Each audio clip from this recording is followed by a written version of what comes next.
सम्मानीय अध्यक्ष महोदय, मंच, सभी सम्मानित अतिथिगण, महानुभाव और प्रिय विद्यार्थियों, सबको तो विषय दिया है, हमें विषय नहीं दिया, तो हमने अपना विषय खुद बना लिया। मैं इसको इस एंगल से कहने की कोशिश करता हूँ कि क्या भूलूं, क्या याद करूं। दादा के साथ लगभग 30 साल हमने बिताए हैं, इसमें से 15 साल तो क्लोज रिलेशन के साथ बिताए हैं, जब उनकी हर लगभग अंतरंग, अच्छी बुरी सब प्रकार की बातों का साक्षी भी मैं रहा हूँ। तो मैं अपने आप को इस बात के लिए समझ लो दावे के साथ इस बात का कह सकता हूँ कि मैं दादा के अंतरंगों को जानता हूँ। मैं अगर ये कहूँ कि दादा इस सदी के महानायक थे तो मैं कोई अति युक्ति नहीं करूँगा। मैं इसको ऐसे भी कहने की कोशिश करता हूँ कि दादा क्या नहीं थे। उनके किसी भी व्यक्ति के जीवन में या चरित्र में जितने एंगल हो सकते हैं वे हर एंगल के टॉप पे थे। मैं अगर इसको इस ढंग से देखने की कोशिश करूं कि वे लेखक थे तो लेखन की जितनी विधाएं हैं हर में मास्टर, और ऐसा नहीं कि किसी में सुपीरियर और किसी में इन्फीरियर। अगर वे गद्य लिख रहे हैं तो उसी महारत के साथ लिख रहे हैं, और जब पद्य लिख रहे हैं तो वे भी उसमें कालिदास जैसे डूब जाते हैं। जब वो पद्य लिख रहे हैं और पद्य में अगर वे गंभीर लेखन कर सकते हैं, लेख लिख सकते हैं, तो वे रोचक कहानियाँ भी लिख सकते हैं। एक क्या बोलना चाहिए, कौतूहल से भरा हुआ एक उपन्यास भी वे लिख सकते हैं। कहानियों को भी वे अलग ढंग से देखने की कोशिश कर सकते हैं। तो साहित्य की जितनी विधाएं हैं, मुझे नहीं लगता कि ऐसी कोई विधा दादा ने छोड़ी जिस पे उन्होंने कलम नहीं चलाई। ये अलग बात है कि आत्मकथा लिखने की उन्होंने तैयारी की थी और इसलिए उन्होंने उल्टी शुरू करी, उल्टी आत्मकथा, और उल्टी आत्मकथा भी जितनी लिख पाए उतनी लिख पाए। इसके अलावा अगर मैं कहूँ कि उनके कुछ क्या बोलना चाहिए, नटशेल में कहते हैं ना, उनकी कुछ व्यक्तित्व की कुछ फ्लेवर्ड विशेषताएं, तो मैं सबसे बड़ी बात कहता हूँ कि आध्यात्मिक सतपुरुष श्री कान्जी स्वामी ने जिस आध्यात्मिक क्रांति को जन्म दिया, उस क्रांति को जन जन तक पहुँचाने का काम दादा ने किया। यानी गुरुदेव ने तो एक जगह बैठ करके अपने पूरे जीवन भर प्रवचन किए, और उस प्रवचन के कारण लाखों लोग अध्यात्म के रंग में रंग गए। लेकिन इसके बावजूद भी जैन समाज का बहुत सा हिस्सा उस तत्वज्ञान से अपरिचित था, और जिसके लिए दादा ने समझ लो काम किया, और उसका ही असर है कि आज नगर नगर में और डगर डगर में तत्वज्ञान की चर्चा, समय सार के रसिया और अध्यात्म की चर्चा दिखाई देती है। तो आध्यात्मिक क्रांति को उन्होंने आगे बढ़ाया, ये उनके व्यक्तित्व की एक बहुत बड़ी विशेषता है। दूसरी बात, अगर मैं उनके पूरे व्यक्तित्व को एक बहुत बड़े एंगल से देखने की कोशिश करूं तो सरस्वती के घर में उन्होंने, लक्ष्मी के घर में उन्होंने सरस्वती का गौरव बढ़ाया। ये दादा की बहुत बड़ी विशेषता है। ये बात आप लोग को समझ में नहीं आएगी। ये आज से 60-70 साल पीछे जाओ, उस समय का जो सामाजिक परिवेश था, सामाजिक परिदृश्य था, उसको आप देखने की कोशिश करो। खास करके जब आप कैलाश चंद जी बनारस वाले और भी दूसरे जो बड़े बड़े विद्वान थे, उन विद्वानों की आत्मकथाएं पढ़ोगे अथवा उनके समकालीन जो निबंध पढ़ेंगे तो आपको पता चलेगा कि कितने बड़े तो विद्वान थे, ज्ञान के महासागर। इसके बावजूद भी उन्हें काम करने के लिए समाज से कितना संघर्ष करना पड़ता था, और छोटी छोटी बात के लिए उन्हें समाज के श्रेष्ठियों पे किस प्रकार से आश्रित रहना पड़ता था, जब जाकर वे कुछ थोड़ा बहुत कर पाए। इसके बावजूद उनका जीवन वैसा नहीं रहा जैसा जिसके लायक वे थे। दादा ने इस सिनेरियो को बदला और विद्वत्ता की प्रतिष्ठा की, और प्रतिष्ठा इस लेवल पे की कि विद्वान सर्वश्रेष्ठ है। और आप कल्पना कर सकते हो कि उन्होंने विद्वत्ता की प्रतिष्ठा इस लेवल तक कर दी कि आज संस्थाओं के संचालक विद्वान हैं। इसके पहले कोई इस बात की कल्पना भी नहीं कर सकता था। क्यों? जिन्हें दान दिया है, जिन्होंने पैसा दिया है, वे उस संस्था के संचालक होंगे। ये विद्वान संस्था के संचालक उनके डायरेक्टर की पोस्ट पे कैसे हो सकते हैं? ये दादा का अवदान है। और इस बात को आज कहना तो बहुत आसान है।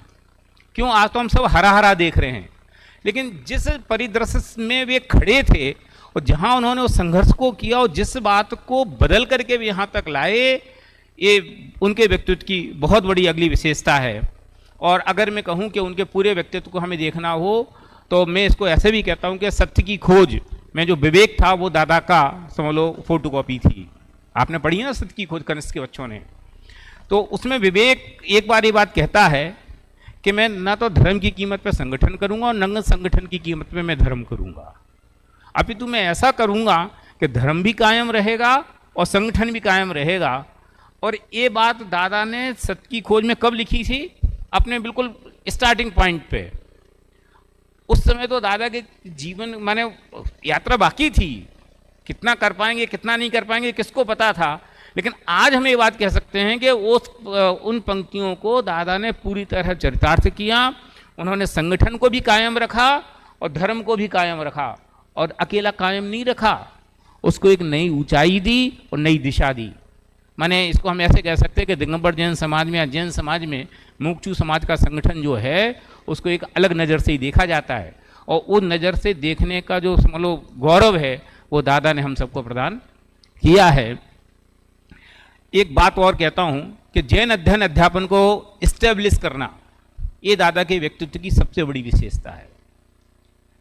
वो जमाना जब धार्मिक विद्यालय बंद हो रहे, विद्यार्थी नहीं मिल रहे, लोग माने चलते हुए इस्टेब्लिश बड़े बड़े विद्यालय, बनारस जैसा विद्यालय, मुरेरा जैसा विद्यालय बंद हो रहे, उस समय में समझ लो जैन धर्म का विद्यालय खोलना, और न केवल विद्यालय खोलना, उसके लिए ऐसे दीवानों की फौज खड़ी कर देना कि अभी आप कह रहे हो कि हम तो अपने विद्यार्थी दुगने करेंगे, इस बात से डरे बिना कि दुगने विद्यार्थी कर देंगे तो एडमिशन के लिए बच्चे आएंगे कहाँ से। तो ये जो समाज में माहौल पैदा हुआ है, समाज में विद्वान बनने के लिए जो समझ लो आज ललक पैदा हुई है, और ख़ास करके वो इस अर्थ में ज़्यादा महत्वपूर्ण है कि उस समय तो इस कैरियर के स्कोप भी बहुत कम थे। आज जब समझ लो सोशल मीडिया का ज़माना है, यूट्यूब का ज़माना है, जिसमें कैरियर के लाखों ऑप्शन हैं, उस ज़माने में भी जो टॉप ग्रेड बच्चे हैं वे बच्चे अपने जीवन को धर्ममय बनाना चाहते हैं, और इसके लिए एक दो नहीं सैकड़ों लोग लाइन में लग कर के तैयार हैं। और एक क्रांति दादा ने की, माने जो मरते हुए विद्यालय थे उनको जिंदा किया, जिंदा नहीं किया उनको ऊंचाइयों पर पहुंचाया। और उल्टी बात करता हूं कि अकेला ऊंचाइयों पे नहीं पहुंचाया, उन्होंने इसको इस ढंग से डेवलप कर दिया कि कोई को अगर संस्था बनाना है और संस्था चलाना है तो विद्यालय को इन्विल्ट करो, अगर विद्यालय इन्विल्ट नहीं होगा तो संस्था जीवंत नहीं होगी, चलेगी नहीं। माने ये जो परिदृश्य बदला है ये दादा का व्यक्तित्व का कमाल है। इसके बाद अगर मैं कहूं कि दादा के मार्गदर्शन से कुछ बिंदु हमें लेने चाहिए तो वे कौन से बिंदु लेने चाहिए, तो उनके जो समझ लो नीति निर्धारक तत्व जैसी बात थी, सबसे पहली बात no reply is best reply. हमें कोई बहस में पढ़ने ही नहीं, कोई झगड़े में पढ़ने ही नहीं, कोई कुछ भी कहता रहे हमें उसका कोई जवाब नहीं देना। क्यों जवाब देना? झगड़े में पढ़ना है। हम अपना काम करते रहेंगे, हमारा काम ही उसके लिए जवाब है। जिसको जो सोचना सोचे। और जीवन में उनके कितने ऐसे संकट आए जब लोग इस बात के लिए उनसे लड़ पड़े कि आप चुप क्यों रहते हो, इसके बावजूद वे चुप रहे, और चुप रहे उसका सुफल हम सब ने देखा कि समाज की एकता भी रही और संस्था ने ऊंचाइयां भी छुई। इसके अलावा शत्रु से भी नहीं रखना। मैं कई बार अपने प्रवचनों में कहते थे कोई आदमी हमें गिराना चाहता है और हमसे ईमानदारी से आके पूछे कि आपको हराने का सही तरीका क्या है, तो मैं उसको सही सलाह दूंगा। माने कभी भी अपने समझ लो शत्रु को भी गलत सलाह नहीं देना, ये उनके व्यक्तित्व की एक बहुत बड़ी विशेषता थी। किसी से बात बंद नहीं करना, और सबसे बड़ी विशेषता उज्ज्वल पक्ष देखना सीखो। आपने प्रवचनों में अनेक बार ये बात को देखा होगा। बातें तो सब जगह सब एक सी हैं, गिलास तो हरदम आधा ही रहने वाला है।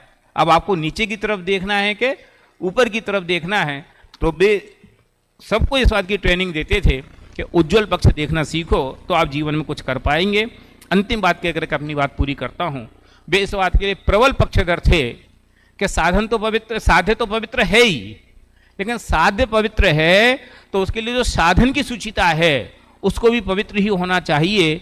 और ख़ास करके हमारे जब काम हम लोग आपस में करते थे, रात दिन काम करते थे, तो ऐसे अनेक अवसर आते थे कि थोड़ा सा ऐसा एडजस्टमेंट कर लो, थोड़ी सी ऐसी सेटिंग कर लो तो बहुत रिजल्ट आएगा।